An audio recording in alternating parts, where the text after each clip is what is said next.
Traditionally, directors utilize the cinematic apparatus to represent the other types of male caricatures through the prop of a white woman.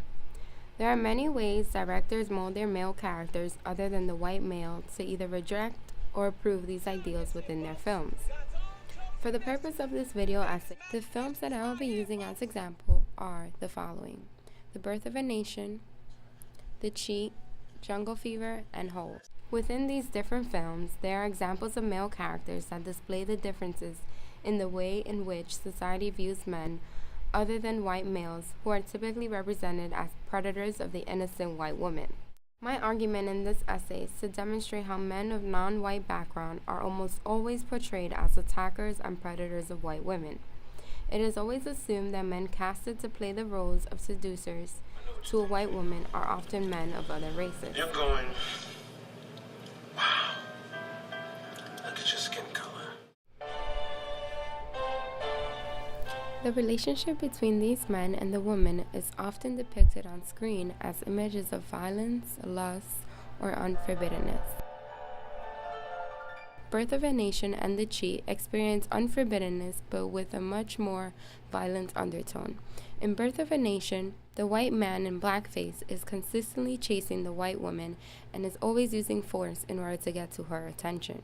Like Birth of a Nation, The Cheat uses the non-white man to depict how non-white men react towards white women. For instance, in the kissing scene, we see how the non-white male takes advantage of her when she is unconscious to grab a kiss. This implies that non-white men can only have white women when they are not consciously aware, indicating that non-white men aren't worthy of white women unless they use force, therefore victimizing the white women they seem to be attacking. Another relationship that I wish to point out is the relationship between Sam and the white woman. It is always seen as lust. Sam is always seen as lusting over the white woman, just as she lusts over him. Kiss. Kiss the onion picker. You're drunk! I always get drunk before hanging. If you hang him, then you better hang me too. Because I kissed him back. It ain't against the law for you to kiss him. Just for him to kiss you. In Jungle Fever, there is the use of unforbiddenness when it comes to the white woman. The main male character, who's a non-white male, is always seen as restricting lust or restricting any type of contact with the white woman. Glad you didn't bone him. Nope. No. You could have, but you didn't. No. She put it in your face, but you refused. Because you are Strong. You're a strong black man. Strong black man.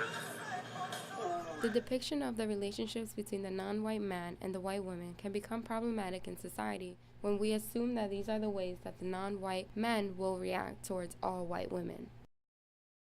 I also think it's important to mention how society reacts in all of these films. But part of it is that these white bitches throw themselves at black men. Do you see the way they look at them? You can't walk down the street with your man without 29,000 white bitches coming on to. In Holes, we see how society reacts negatively towards the relationship between a white woman and a black male. They go on to violence and burn up the whole village. She's white. Right! Man, are you on crack or something? In The Cheat, the men in the courtroom gather around to create a riot for the justice of the white woman. However, when the non-white man was put on trial and the white male was accused for his wrongdoings, there was no riot or commotion based on that. I can explain. Explain the fucking white bitch, you fucking motherfucker! She ain't nothing but a low-class white trash. She probably didn't even finish high school.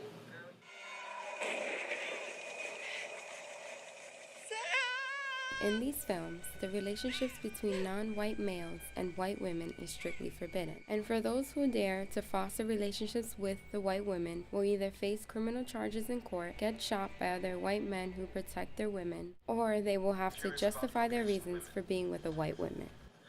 That doesn't mean to say that white is right and that sisters aren't beautiful. Sisters are beautiful too. But, hey, I mean, I was curious, so I just jumped on it. Literally.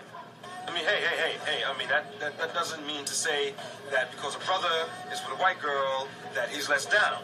I mean, that's progressive. I mean, I'm still very pro-black. You're black, all right. Yes, well, my shit is correct. Very correct. You got a big problem.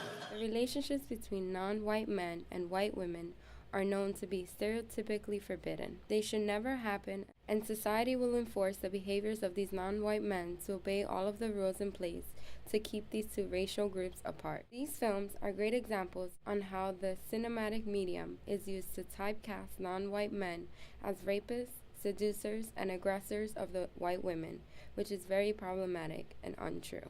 In conclusion, if there is anything to continue exploring, it is the following. Why are white women the object of desire? Why are non-white men always the bad guys? What are we saying about interracial marriages and relationships? And lastly, how do we keep perpetrating this horrific trope through media?